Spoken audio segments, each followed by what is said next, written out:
En Costa Rica, 10.53% de la población vive con una condición de discapacidad. Según el Censo Nacional de Población con Discapacidad del 2011, la mayor cantidad de personas que presentan esta condición vive en provincias fuera del área metropolitana. Punta Arenas es la provincia con mayor número de personas con discapacidad, 11.27%, seguida por Limón con un 11.19% y Guanacaste con un 10.9%.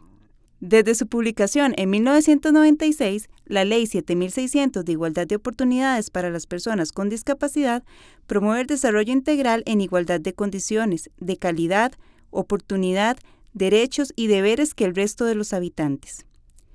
El acceso a la educación y el empleo son un derecho humano para alcanzar la movilidad social de esta población y lograr un desarrollo personal integral. Sin embargo, los datos del último censo revelan que el acceso a la educación y el empleo para estas personas todavía es desigual. Pocas personas con discapacidad logran obtener un título académico superior a la educación primaria. Según la Organización Iberoamericana de Seguridad Social, solo 2 de cada 10 personas con discapacidad tienen trabajo formal. Los más afectados son las personas con discapacidad de entre 36 y 60 años, donde solo el 14% tiene un trabajo remunerado. Actualmente, más de la mitad, 53.5% de los jóvenes con discapacidad entre los 18 y 24 años no accede a ningún tipo de educación. En las zonas fuera del área metropolitana, el analfabetismo se acrecienta. La región Huetar Norte tiene mayor analfabetismo, 14.17%, mientras que el gran área metropolitana tiene un 5.51%. En el caso de la población indígena, el problema es mayor, porque un 87% no accede a ningún tipo de educación. El acceso a niveles académicos bajos, el analfabetismo y la falta de oportunidades para las personas con discapacidad inciden también en las ocupaciones y ofertas del mercado laboral.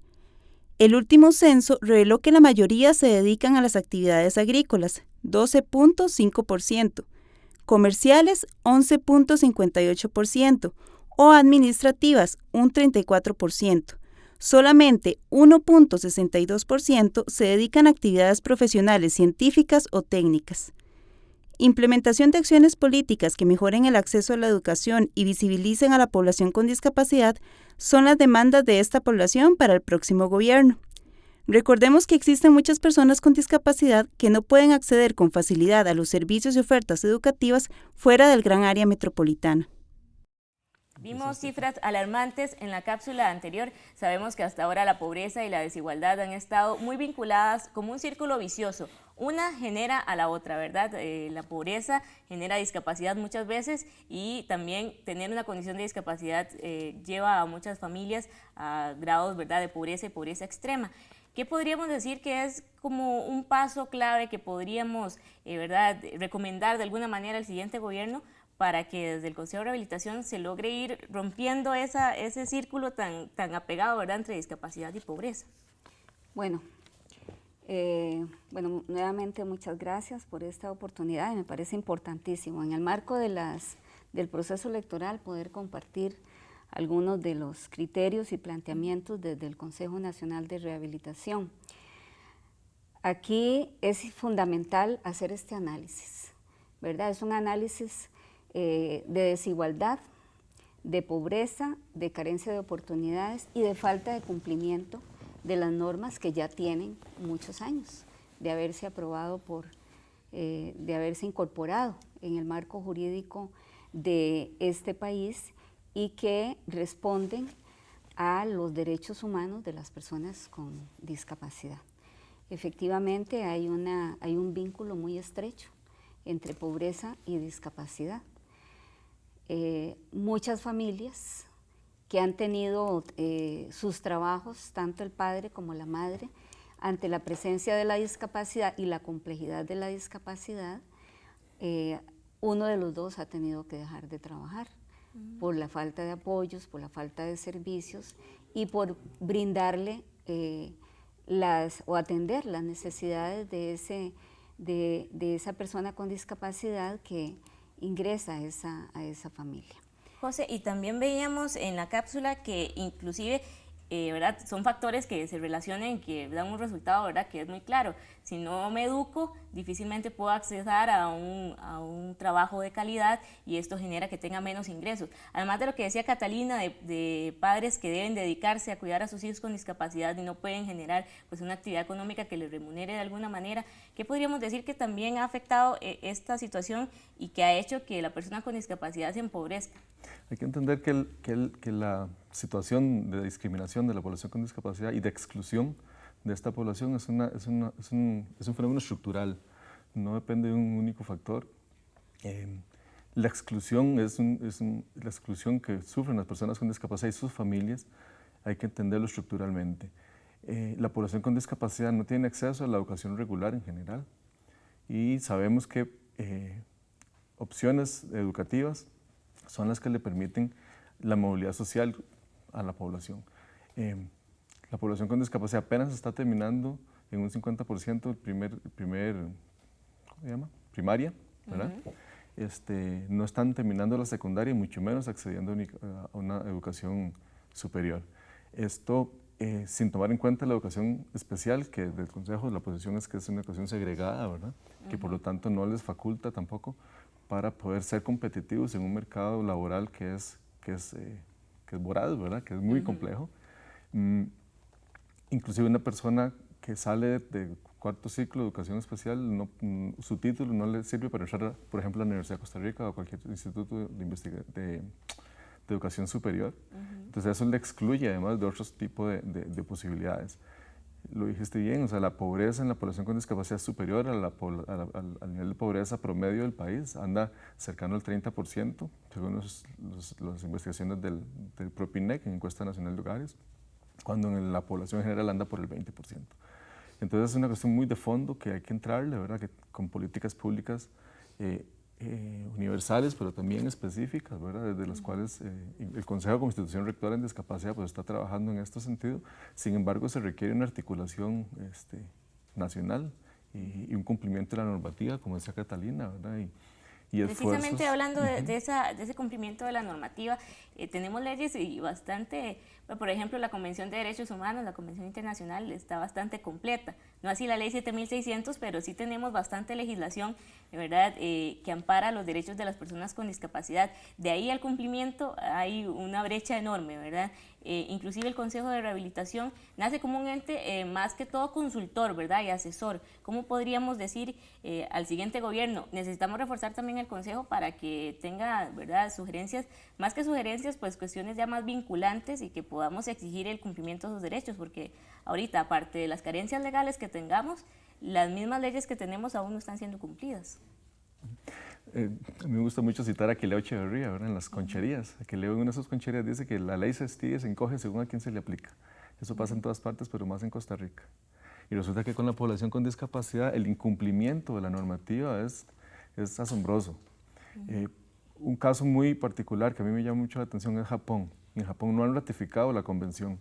Y uno le pregunta a compañeros y compañeras de Japón que trabajan en discapacidad que por qué.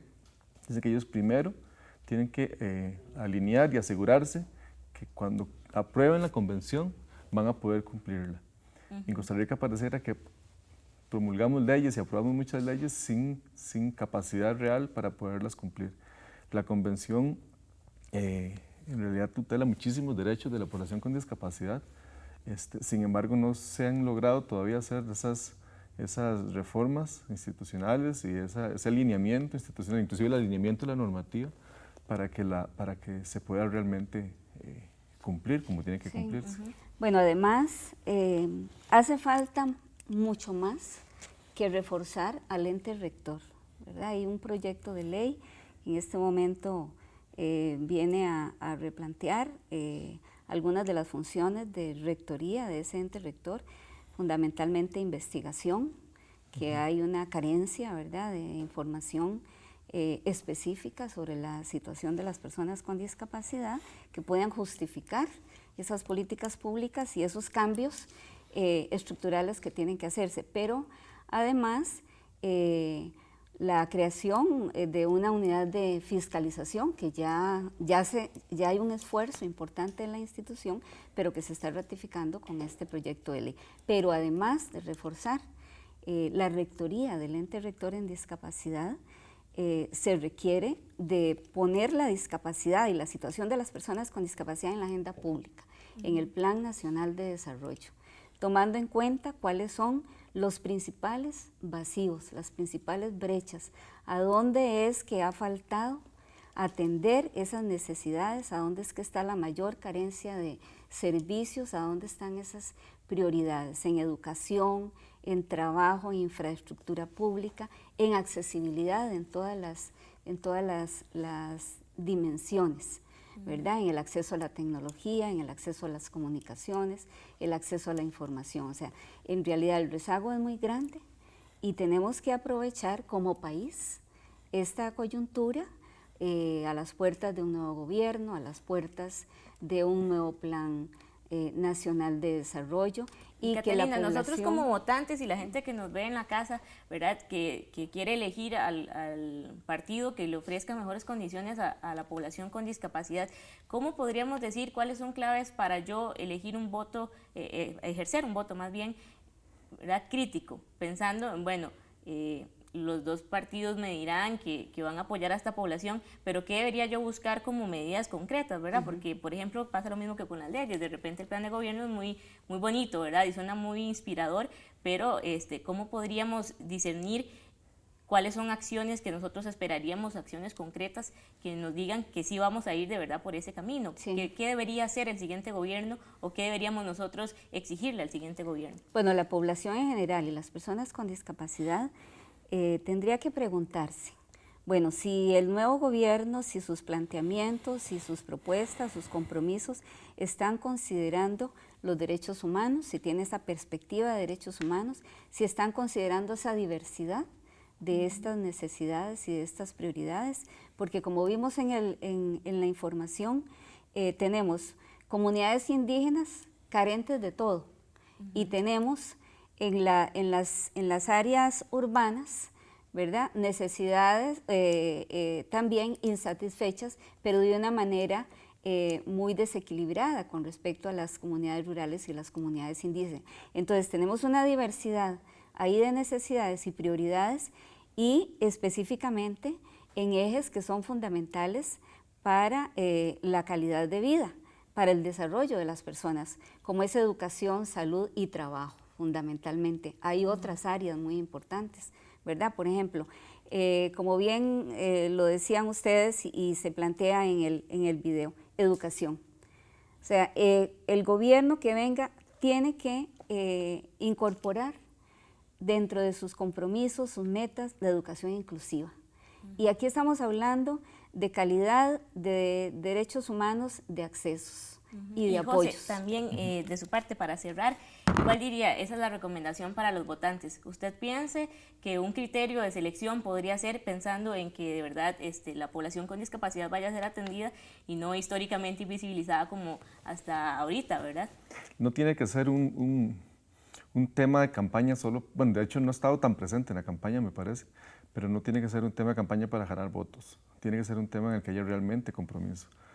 Catalina manifestó hace un momentito dónde se debe materializar ese compromiso, y es en el Plan Nacional de Desarrollo. O sea, donde veamos que hay un compromiso de verdad, porque el tema de discapacidad de manera transversal está en el Plan Nacional de Desarrollo, entonces es donde vamos a poder tener una mayor incidencia en que se puedan hacer cosas, porque las instituciones públicas en general van a trabajar en cumplimiento del Plan Nacional de Desarrollo, y lo que está fuera de ese Plan Nacional de Desarrollo va a costar que lo trabajen. Entonces debería haber un compromiso por eso. Y en temas, como ya mencionó Catalina, yo soy muy necio igual con el tema de la educación inclusiva. Es una educación para todas las personas, o sea, no solo para la población con discapacidad, es para todas las personas, donde se reconozcan las particularidades de cada quien, ¿verdad?, donde sabemos que todas las personas aprendemos diferente, ¿verdad?, también las personas con discapacidad, donde se reconozcan las necesidades específicas de las poblaciones, en el aula, donde se da la vida educativa propiamente, ahí en lo concreto, que realmente se replanteen las maneras en las que se está trabajando la educación. Inclusive en el Consejo hemos estado pensando algunas personas que es necesario ya empezar a impulsar una reforma educativa que lleve a la educación inclusiva. Pero bueno, eso es un tema en el que hay que todavía darle más pensamiento. Ese sí, y bastantes, ¿verdad? Es un tema de verdad muy amplio. Lastimosamente no podemos extendernos como amerita, ¿verdad? Pero les agradecemos a ambos este aporte y esperamos que los votantes tomen en cuenta estos aspectos, ¿verdad? De la población en discapacidad, no solo los votantes con discapacidad, sino nosotros como población costarricense. Muchas gracias a ambos por habernos acompañado. Bueno, y muchas gracias por la invitación, pero quedan temas de discusión pendientes, ¿verdad? Tenemos el tema del trabajo, el acceso a las telecomunicaciones, por ejemplo, y un gran tema que es el de la salud, ¿verdad? El acceso a la salud. Muchas gracias. Muchas gracias a ustedes también.